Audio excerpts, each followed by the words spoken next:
Good morning, students. I hope you people are well. Today we will learn the chromosomal basis of inheritance.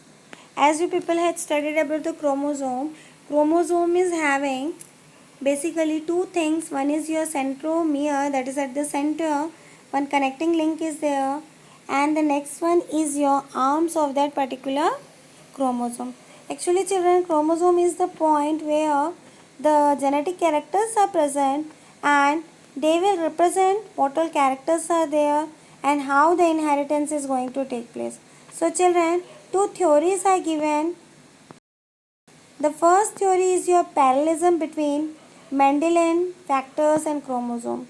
W.S. Stern and T. Boveri in the year 1903, they had independently recognized a clot parallelism and they gave some similarity. They said that diploid cells are having chromosomes in pair, just like how the Mendel had explained. Second thing they said about the homologous chromosome, that is in meiosis 1, their separation is going to take place.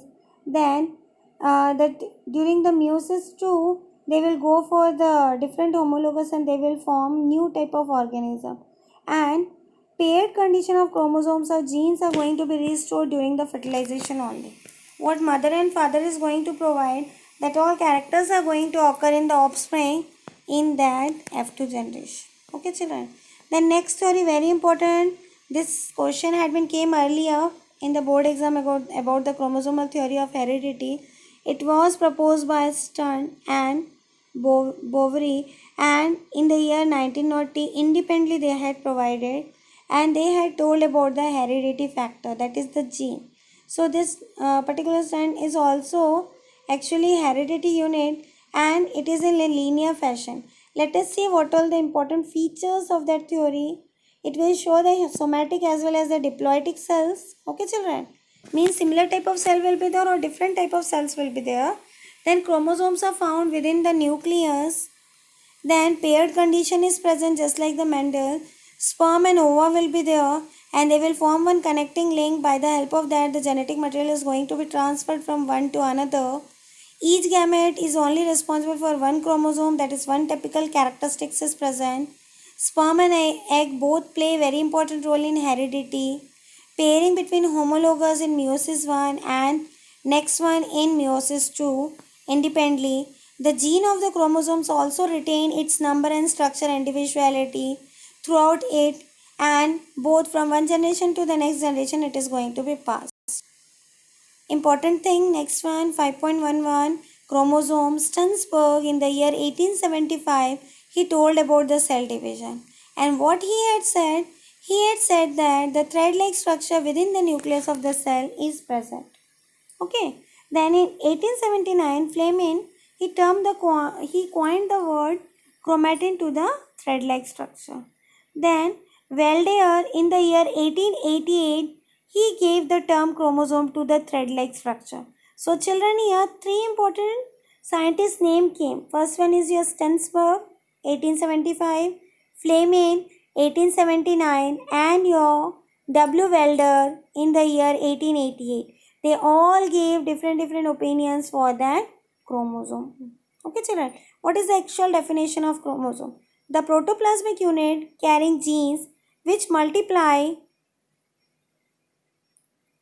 by the cell division regularly and maintains its individuality morphologically and physiologically is called chromosome. So you can say that it is the point by the help of that loci is there. So they will represent that which type of genetic character will be present in that chromosome. Two types of chromosome is there. One is your nuclear chromosome, another one is your extranuclear chromosome. Nuclear chromosome is found within the nucleus and extranuclear chromosome will be found within the cell organelles. This is generally common in bacteria and other lower organisms. Nucleus is responsible for the carrier of the heredity. What all characteristics are there that is going to be transferred from one organism to another by the help of your heredity material only. Okay, children. So eukaryotic chromosomes is also known as your colored body because they are responsible or they are going to be stained by certain chemicals. Okay. Number of chromosomes. Suppose you talk about the human body, in our body, 46 number of chromosomes are there and 23 pairs of chromosomes are there. Out of the 23, 22 are autosomes and one pair, that is your sex chromosomes, are present.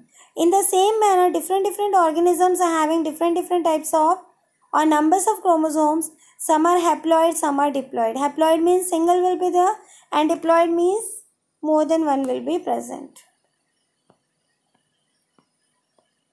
You can go through once this table. Okay. Pisum sativum, 14 number is there. Z-mase, 20 is there. Okay. Oryza sativum, 24 is there. So you can represent this one, how the organism and what's the number of chromosomes are present in that. Musca domestica, housefly, 12. Okay. Then see children, let us see the structure of morphology of chromosomes. The size of chromosomes, it may vary from different size. Okay. In metaphase it can be different and the range will be 0.25 mu to 2 mu. Okay. Shape, it may be of different shape, but it will be thin thread like structure, coil like structure. Acentric, where no center is present. Monocentric, small arm will be there. Dicentric, both the centromere with 2 centromere will be there. Then polycentric, so many centromere will be there. Diffuse or holocentric, scattered it will be. Depending on the location, telocentric, acrocentric, submetacentric, metacentric. Let us see. Telocentric, there is no second arm. Acrocentric, very small arm is present. Submetacentric, quite L-shaped structure. Metacentric, V-shaped structure. I hope children this whole topic is clear. Okay. Next class we will continue about the sex chromosome because this topic is quite lengthy and I have to explain how the phenomena is going to take place. What is autosomes? What is sex chromosomes? And I have to tell you about the... Okay, let us continue this one also. Sex chromosome, very small topic. It is given in your textbook. I thought lengthier it will be, but very small. Let us see. Sex chromosome, children, by the help of that, you can recognize that whether the organism is male or female. As I said, 23 pair of chromosome is present in human beings. Out of 23 pairs, one pair is your autosome. 22 pairs is your autosomes and one pair is your sex chromosome. So that sex chromosome, that is XX and XY, is going to represent your male and female. And other the normal chromosome, the normal pair of chromosomes, they are known as your somatic one. Throughout the body they will be present. Sex chromosomes plays very important role for the determination. Types of sex chromosome. Undifferentiated type. In lower organism, what happens? You can't differentiate the autosomes and sex chromosomes. Suppose you take the example of certain insect, XX and XY. Okay children, some cases XX will be your female and in some cases XX will be your male. And sometime what happens children? For the female XX will be there, but for the male we will write X0, means single cell will be there or single chromosome will be there along with O. Okay children, so here just you can go through once that if crossing is going to take place between XX and XY, normal division is going to take place. Just like in man and Drosophila, same type of chromosomes are present. But if it is opposite sex, that is XY is representing female and XX is representing the male. So in that case, the number will be changed about the reproductive organism. This type of example is present for the birds and butterflies, etc. And XX for the female, but Y is absent, that is Hollandric gene is absent. That type of reproduction is present in grasshopper. I hope children you people came to know about the autosomes and sex chromosomes. Autosomes, they are the somatic chromosomes which are present throughout the body. Sex chromosomes, they are the reproductive chromosomes which used to differentiate both male and female reproductive organ. Next class children, we will learn about the linkage. By that time, just you prepare the notes. Okay children, I hope everybody is writing the notes. Any of the day I will ask you for the surprise checking of the copy. Don't take it in a light sense. Okay. Okay children, take care. Thank you.